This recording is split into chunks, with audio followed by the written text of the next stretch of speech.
Bonjour. Hello. Hola. Marhaba bikoum. Sur le fil, Le podcast d'actu de l'AFP.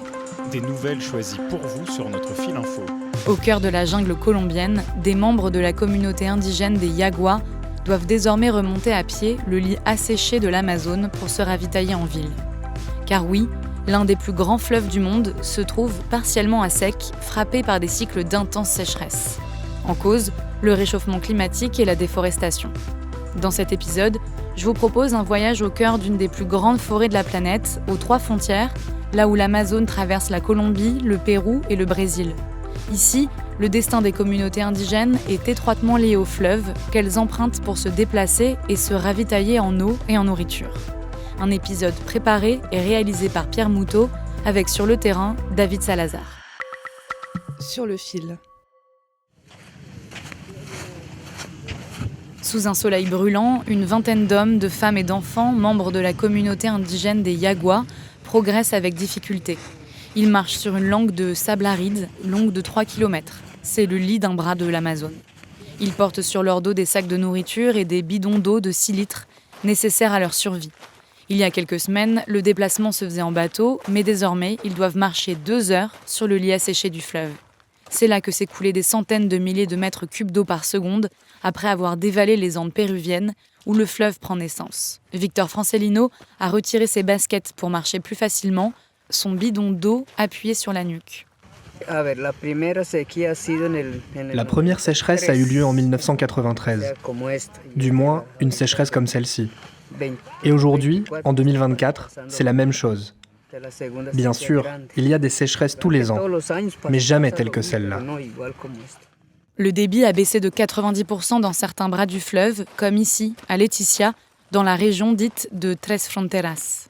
Faute de voies navigables, il faut randonner de longues heures dans une chaleur humide écrasante pour atteindre les villages des Yaguas. David Salazar s'est rendu sur place.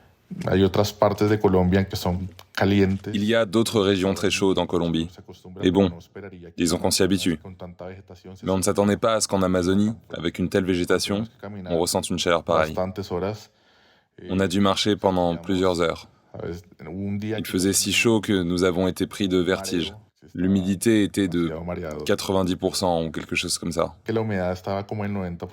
Les Yaguas vivent à environ 1h30 de Leticia. Le plus ancien d'entre eux vous dira que jamais le fleuve n'avait atteint ce niveau.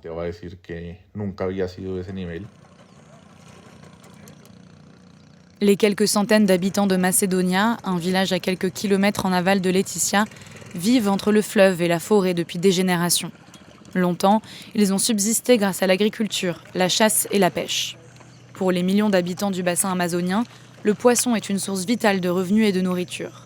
Mais comme pour Roel Pacaya, un pêcheur d'une 50aine d'années, cette activité est aujourd'hui menacée.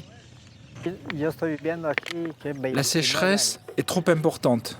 Je vis ici depuis près de 29 ans et c'est la première fois que je vois une telle sécheresse. En regardant tout le long de la rivière, on voit que tout est sec, partout. En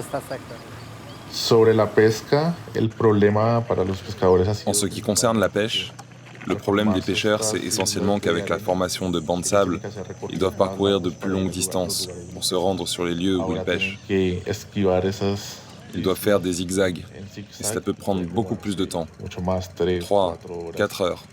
Et comme la pêche se fait principalement aux premières heures du matin, le travail est difficile.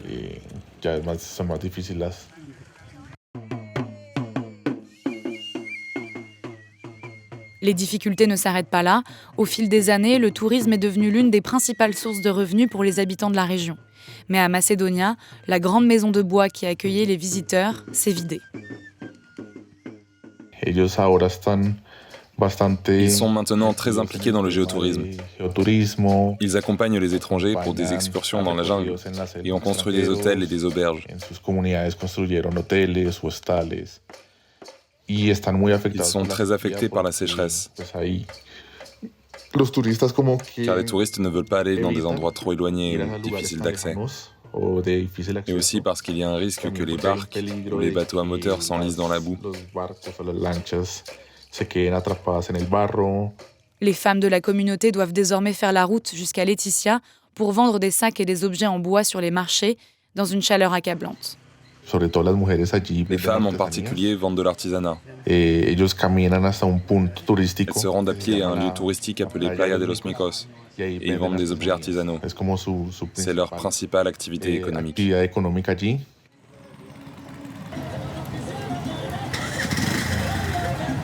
Nichée dans un méandre du fleuve, côté Colombie, Leticia compte près de 40 000 habitants.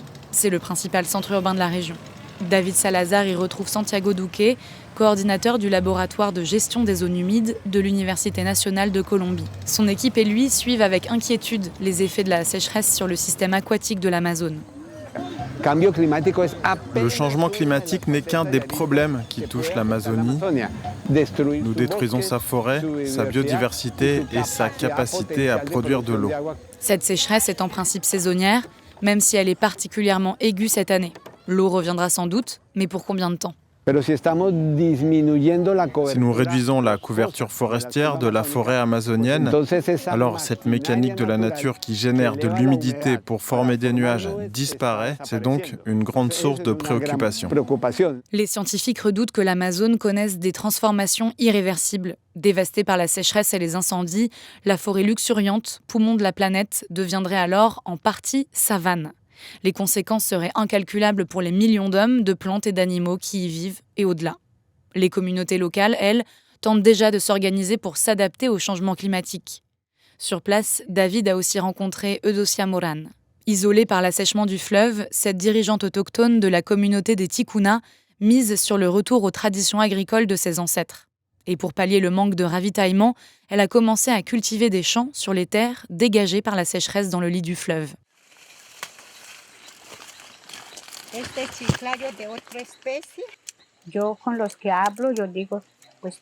Je dis aux gens que nous devons travailler autrement et revenir complètement à l'agriculture. Cultivons des bananes plantains, de la canne à sucre, plantons des arbres fruitiers. Parce que nous sommes au point mort en ce qui concerne l'artisanat. Mais la terre peut tout nous donner. Pour l'heure, la production locale semble suffire à nourrir la communauté d'Eudocia Moran. Pourtant, la dégradation des conditions de vie pousse d'ores et déjà des jeunes Tikuna à partir tenter leur chance à Leticia. De l'autre côté de la frontière, le gouvernement brésilien envisage quant à lui de lancer des grands chantiers pour augmenter la profondeur du fleuve. Une mesure débattue car elle est coûteuse et pourrait porter atteinte à son écosystème. Mais sans stopper la déforestation et limiter les émissions de gaz à effet de serre, les sécheresses risquent de se multiplier ici et ailleurs. Un message que les indigènes entendent porter haut et fort à la grande conférence de l'ONU sur le climat qui se tient jusqu'au 22 novembre à Bakou, en Azerbaïdjan. Sur le fil revient demain. Merci de nous avoir écoutés. Si vous avez aimé cet épisode, n'hésitez pas à le partager et à en parler autour de vous. Je m'appelle Camille Kaufmann et je vous dis à bientôt.